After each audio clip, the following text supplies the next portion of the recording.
United States, 54.3% of women have experienced some type of sexual violence during their lifetime. That is over half of the U.S. adult population and only encompasses those who chose to report it.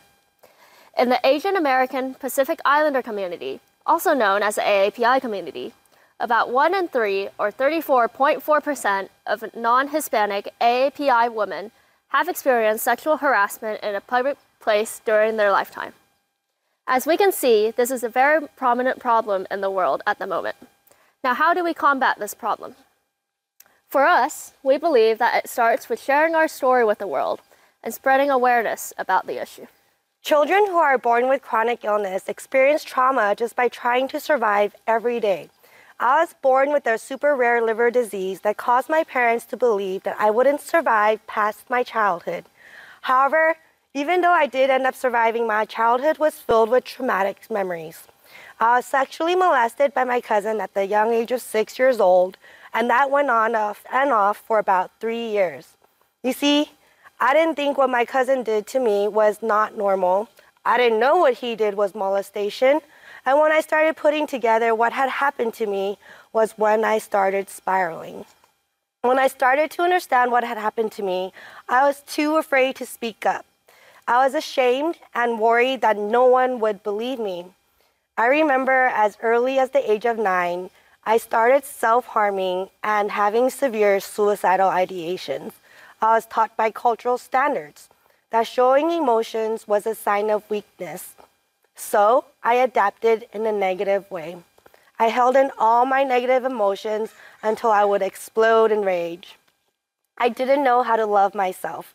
I thought the way for me to be happy is trying my best to make others happy, pretending to be okay while trying to please everyone in my life. The more I grew up and experienced life, the harder it was for me to stay balanced. I started looking for that love and validation romantically. I was so insecure that I would say yes to whatever guy asked me to do because I wanted to feel loved and accepted. I let boys disrespect me because I had no respect for myself. I didn't know that this relationship would lead me to a life of drug addiction. With the relationship I mentioned, I had a lot of negative first-time experiences. First time being in a slave master situation, my first time sniffing opiates, my first time smoking fentanyl, the first time my heart stopped from heroin injection, and the first time being choked out by someone who I thought loved me. All these first-time experiences turned into a second time and a third time. The drugs made me feel good. The numbing effects of opiates were euphoric, but because of my health conditions, the opiate withdrawals were so debilitating to the point of hospitalization. This started a cycle of abusive relationships with 4 different men. I've been kicked in the head, spat on, and almost every bad thing imaginable has happened. Because of my sensitivity to opiates, I eventually found a new drug of choice, meth. The stimulant effect helped me run away from all my traumas. It numbed me and gave me the strength to keep living.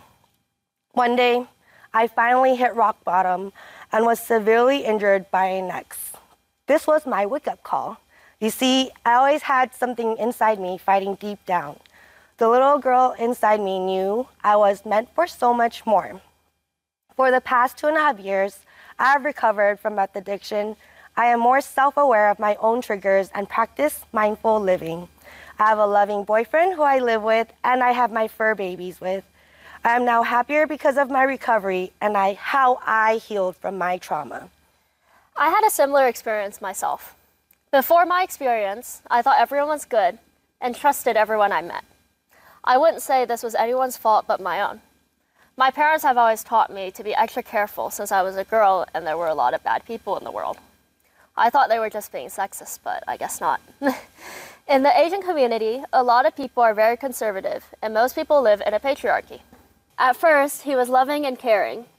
Slowly, that turned to yelling at me for every little thing or making me feel bad for not wanting to have sex with him. Then he started to hit me every chance he got and scared me into giving in to his wishes. I thought all of this was normal and that he loved me.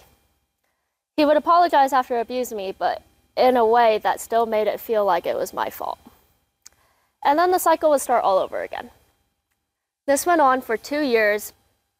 I was 17 when I left for BU. During my time there, I was friends with a person who I met in my class.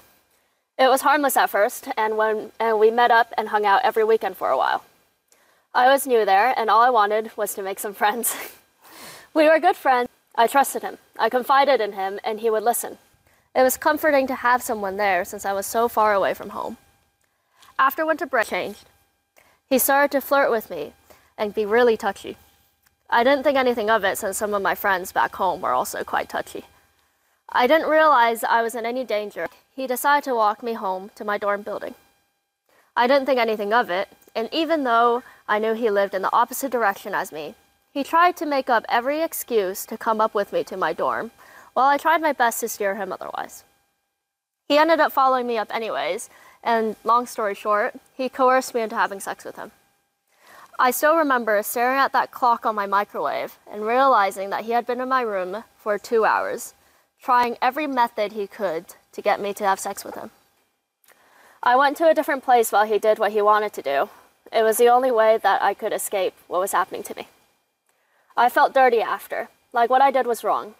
In the Asian community, we are told that we aren't supposed to speak up. We are told to be quiet and to listen to others. I thought that maybe it was my fault and that I deserved it. I hated myself and just wanted to disappear. At one point, I tried to run away. I would sit outside in the freezing cold, not caring what happened to me, hoping that I would freeze to death because if that happened, people can think it was an accident, and then it wouldn't be my fault. I stopped talking to my friends and just stayed in my room thinking about what I could do to escape. I drank every single day for a year after, cut myself multiple times. It was easy to hide since I didn't have anywhere to go, and even if I did, it was too cold to wear short sleeves and shorts anyways. When BU announced the closure of the school due to COVID, I ended up coming home to California. I had even more access to alcohol and weed. I tried so hard to block out that part of my life I just wanted to forget. I went on dating apps and thought maybe if I found someone who loved me, then I can love myself. During that time, I messed around with every man that I got to. I just wanted to escape reality. I wanted to punish myself for being so weak and for letting someone do that to me. I didn't care what happened to me, and I tried to kill myself multiple times. I felt like I was drowning and can't breathe.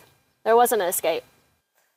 Maryanne's experiences with running away from trauma are similar, but she chose a different route than I did. There are so many different ways people cope with trauma, and unfortunately for both of us, we chose to deal with it in a very unhealthy way. I didn't know how unhealthy it was until it was almost too late. Until I was sitting in my bathtub, choking on the water that I had inhaled. Fortunately, I was able to cough it all up and didn't need medical attention. This was when I told my friends what happened, and they supported me throughout. I ended up seeking therapy and going on medication to help myself. I can't say that I stopped cutting myself, though, or that I was even completely honest to my therapist. But the therapy and the medication did help me. It helped me confront the events that occurred and helped me realize that maybe it wasn't my fault and that it was their decision to do what they did to me. I couldn't have learned to love and respect myself without confronting my own trauma. Even standing here today wouldn't be possible if I didn't speak up and learn to live with the trauma. I learned to defy the social standards I was taught about how we shouldn't speak up about these things, and learn to heal from helping others and speaking up. I have since decided that I was going to be a lawyer so others won't have to suffer like I did, and I could help them get the justice that I never got. I am currently still healing and seeking help from others. I wouldn't be where I am today without my friends, family, and my current boyfriend. I finally know how a real relationship is supposed to function and how being treated by someone who truly loves me is different from someone who just wanted to use me. My family, friends, and my boyfriend are truly what got me here to the point where I would say is my fairy tale beginning. Both Tori and I have gone through so much, and we wanted to share our stories and how we are able to heal from our trauma. Both of us chose to become better versions of ourselves and advocate for others. Me, mental health and wellness, and Tori, an advocate for people who suffered from domestic violence and sexual assault. Volunteering and helping others who are suffering is a way that we chose to heal from our trauma and live with it in our daily lives. Everyone heals differently, so what works for us might not work for others. After trauma, nearly 20 to 30% of women risk developing post-traumatic stress disorder. Unfortunately for both of us, we fall in that 20 to 30% group. Many psychologists and even therapists that I have worked with recommend cognitive behavior therapy to be used when dealing with PTSD. Although I myself have never tried this, it is proven to be one of the most effective ways to recover from PTSD, since it is used to reset the fear system. Even though it is proven to be one of the most effective ways to recover, it still has a non-responsive rate of 50%. This shows that different people respond to different therapy in various ways. Due to this, we would like to share a few proven methods of coping with trauma that we have found to be useful, and some resources specific to the AAPI community. As mentioned before, because of the shame and stigma behind mental health in the Asian community, it is very difficult for us to speak up if we have a problem with our mental health. Did you know that white U.S. citizens take advantage of mental health services at 3 times the rate of Asian Americans? This is why we want to give people some AAPI-specific resources for individuals to turn to when they need help. Firstly, we would recommend talking to your primary care professional or a mental health specialist to see if they have any recommendations for you. However, if finances are an issue, the National Treatment Referral Helpline can help direct you to clinics that you qualify for. If English is not your first language, you're able to receive government fundings and have language access for your care. The Asian Mental Health Collective is also a good resource for finding therapists who specialize in serving the Asian American community. They specifically have an APISAA therapist directory that can be useful for finding the right specialist in your area. In addition to these, there are many other resources that are listed on the screen now. If you need mental health treatment or just want to talk to someone, I urge you to reach out to these organizations.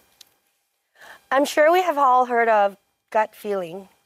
What if all those times our gut feeling was our body telling us no, but we didn't listen? What if there was a way to maximize our brain, body, and biome? As many Asians know, we believe in traditional and natural ways of healing ourselves. So I'm here to talk about how I healed myself from the inside out. There is no magic sauce to heal from trauma. Healing takes a lot of self-awareness and commitment, but with time and hard work, healing is possible. So what if someone you know is in a crisis situation and needs help? What should you do then? Well, according to the Mental Health First Aid from National Council for Mental Wellbeing, there is an amazing acronym, ALGEE, or ALGE, to remember what to do. First, the A. Approach and assess for risk of suicide or harm.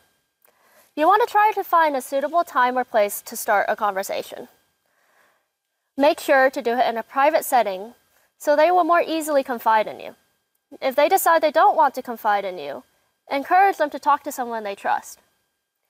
I remember when my friend did this, and it helped a lot just knowing there was someone there for me. L. Listen non-judgmentally. This step is very important since they have decided to trust you and let you in on what is going on.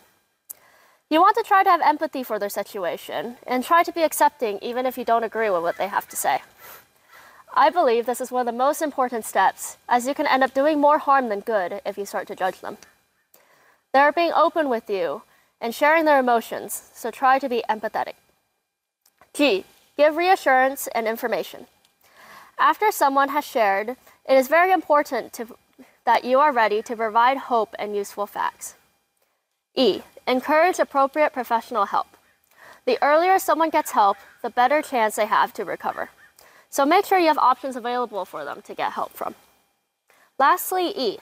Encourage self-help and other support strategies. This includes helping them identify their support network, programs within the community, encourage self-care, and helping them draft a plan for crisis situations. If you yourself or you know someone that needs help, some resources that can help people who have experienced traumatic events or need help will be listed on the screen now. We couldn't have done it without our amazing support systems. we probably wouldn't even be here today without them. So Maryanne and I are here to tell people that no matter what others say, speaking up about your experiences is important and it helps you heal. No matter how big or small you believe your traumatic experiences to be, without confronting it, you can't heal. So please reach out if any of you need help. Talking to people and learning to live with your trauma can save lives, and I believe that it will really help you learn to confront your trauma.